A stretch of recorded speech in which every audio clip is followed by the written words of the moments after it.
새아침의 말씀입니다. 서울시 양천구 곰달래로 새물교교회 이정철 목사입니다. 하나님께서 허락하신 새날 새아침 주님의 이름으로 문안드립니다. 오늘 하루도 주님보다 앞서지 않고 성령 따라 승리하는 하루 되시기를 축복합니다. 마태복음 6장 25절에서 34절 본문으로 성도의 여행은 다르다 제목으로 말씀 전하겠습니다.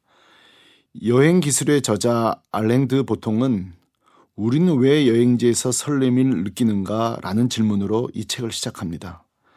생각해보면 정말 그렇습니다. 똑같은 골목인데도 파리의 골목을 걸으면 왜 설레는 것일까요? 우리 동네 카페나 뉴욕 소호거리의 카페나 똑같은데 거기서 커피를 마실 때는 왜 감흥이 더 느껴질까요? 내 사무실보다 왜 여행지에서는 때로 더 참신한 생각이 떠오르는 걸까요? 알랭 드 보통은 그 설렘의 이유를 세 가지로 설명합니다. 첫째, 결핍의 충족입니다. 매일 반복되는 풍경과 일상 속에 지쳐있던 우리가 새로운 자연과 환경, 낯선 공간에서 잊고 살았던 아름다움과 여유를 발견하며 늘 부족했던 감성의 결핍이 충족되기 때문입니다. 둘째, 습관과의 이별입니다. 사람은 한 곳에서 일정 시간 살아가면 뇌가 자동 모드로 작동하여 무감각해집니다. 그러나 여행지에서는 길을 찾아야 되고 골목을 돌아다니면서 모든 감각을 동원해야 합니다. 그때 우리는 이전 습관을 내려놓고 세상을 마치 처음 보는 아이처럼 낯설게 바라보는 짜릿함을 경험합니다. 셋째, 작아지는 기쁨입니다. 광활한 자연과 수천 년 된 유적 앞에서 인간은 자신의 존재가 얼마나 작은지를 느낍니다. 그런데 그 위압감 속에서 이상하게 마음 깊은 곳에서 안도감이 밀려옵니다. 알랭 드 보통은 이것을 거대한 세상 일부로 편안하게 스며드는 행복이라고 표현했습니다. 이것이 바로 여행의 힘입니다. 우리가 일상에서는 떠올리기 힘든 참신한 생각을 하고 버겁던 일처리조차 쉽게 처리하는 무형의 에너지입니다. 알랭 드 보통은 이렇게 말합니다. 때론 큰 생각은 큰 광경을 요구하고 새로운 생각은 새로운 장소를 요구한다. 다른 경우라면 멈칫거리며 머물던 내적인 사유도 흘러가는 풍경의 도움을 받아 술술 흘러간다고 말입니다. 이런 여행의 유익을 인류 역사 속에서 가장 잘 경험한 자가 19세기 탐험가 알렉산더 폰 훔볼트입니다.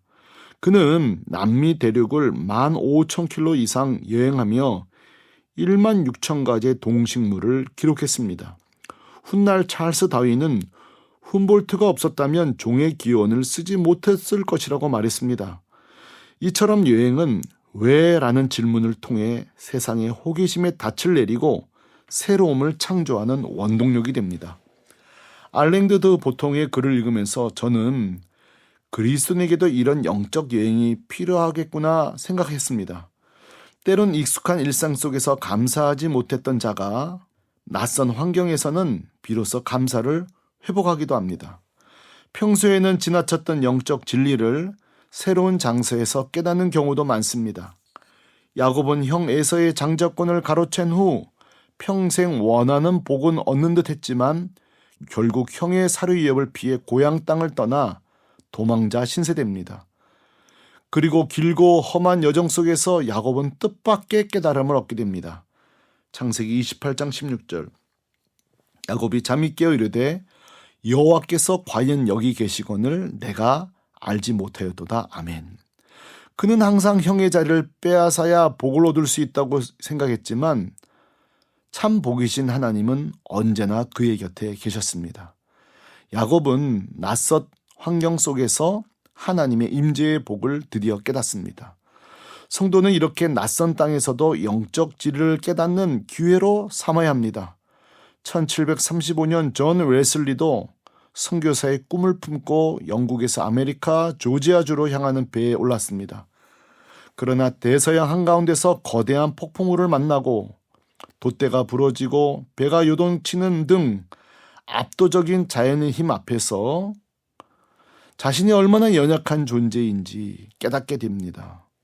그런데 그 순간 같은 배에 타고 있던 모라비안 교도들은 그 거대한 풍랑 속에서도 평안히 찬송을 부르는 모습을 보고 충격을 받습니다. 이 대서양 항해라는 여행을 통해 그는 교만과 형식적 신앙의 한계를 철저히 깨닫게 되었습니다. 거대한 바다라는 낯선 환경이 일상의 사역 속에서는 절대 드러나지 않았던 그의 영적 결핍을 드러내는 것입니다. 그 충격은 훗날 올더스케이트 거리에서의 진정한 회심의 계기가 되었습니다. 성도는 웅장한 파도 속에서도 위대하신 하나님을 발견할 수 있습니다. 저는 오래전 교회에서 기획된 성지 순례 인도자로 함께 참여한 적이 있습니다. 요르단에서 이집트를 거쳐 이스라엘로 향하는 긴 일정이었는데 출발 직전 중동 분쟁으로 인해 모든 일정이 취소되고 오로지 이스라엘만 가게 되었습니다. 그런데 그것이 오히려 축복이었습니다. 보통 성지순례가 너무 많은 장소를 짧은 일정에 억지로 넣다 보니 정작 중요한 곳을 충분히 묵상하지 못하고 소위 찍고 가는 관광으로 끝나는 경우가 많기 때문입니다. 그래서 이번 여행은 10여일 동안 오직 이스라엘 한 나라만 넉넉하게 볼 수 있었습니다. 예수님께서 40일 동안 시험당하신 광야에서 우리는 충분한 시간을 머물 수 있었고 겟세마네 동산에서는 주님처럼 긴 시간 예루살렘을 바라보며 기도했습니다. 하루는 가던 길에 들판에 가득 핀 들꽃이 너무 아름다워 잠시 내려 사진을 찍고 찬양을 드렸습니다. 누군가 참 아름다워라 주님의 세계는 찬양을 선창할 때 모두가 약속이라도 한 듯 하늘을 향해 찬양을 부르며 영광을 올려드렸습니다. 찬양을 마치자 한 장로님이 웃으며 저에게 말했습니다. 목사님, 찬양도 했으니 설교도 하셔야 하지 않을까요? 그래서 저는 그런가요 하며 즉석 설교를 했는데 본문이 오늘 말씀입니다. 공중의 새를 보라. 심지도 않고 거두지도 않고 창고에 모아 들이지도 아니하되 너희 하늘아버지께서 기르시나니 너희는 이것보다 더 귀하지 아니하냐. 그러므로 너희에게 이르노니 무엇을 위해 먹을까 마실까 몸을 위하여 무엇을 입을까 염려하지 말라. 이는 다 이방인들이 구하는 것이라. 너희 하늘아버지께서 이 모든 것이 너희에게 있어야 할 줄 아시느니라. 아멘. 즉석 예배를 마치고 다시 버스를 이동하는데 한 장로님이 즉석 간증을 하셨습니다. 그분은 과거 통일부 차관을 지내셨던 분이었는데 성지순례 오기 직전에 가기로 했던 한 대학 교수직이 예기치 않게 무산되어 낙심한 상태에서 여행을 오셨다고 고백했습니다. 그런데 들풀을 보다가 깨달은 바가 있다고 하셨습니다. 오늘 우리가 본 들꽃처럼 하나님께서도 내 인생도 책임지신다는 것 말입니다. 비록 교수직은 무산됐지만 하나님이 나를 입히시고 돌보신다는 확신을 얻게 되었다고 간증할 때 모두 박수와 환호를 보냈습니다. 그래서 제가 농담처럼 말했습니다. 장로님, 뒷산에도 들꽃이 많은데 왜 이렇게 비싼 돈 주고 여기까지 와서 이런 단순한 진리를 깨달으세요? 라고 해서 모두가 한바탕 웃었습니다. 내가 사는 동네의 들꽃도 이스라엘 들꽃도 같은 꽃입니다. 그러나 낯선 곳에서 새로운 환경에서 때로는 새 은혜를 경험하게 됩니다. 성도에게 여행은 단순한 쉼이 아니라 하나님의 임재를, 영적 진리를 발견하는 얼마든지 은혜의 장소가 될 수 있습니다. 이제 찾아올 올 여름 휴가 시즌이 다가옵니다. 볼거리, 먹거리, 놀거리를 계획하시더라도 꼭 한 가지 더 준비하십시오. 은혜거리, 하나님을 만나는 경험 말입니다. 그 여름 여행 속에 하나님의 음성을 듣고 새 힘을 얻고 새로운 감사로 돌아오시기를 축복합니다. 아멘.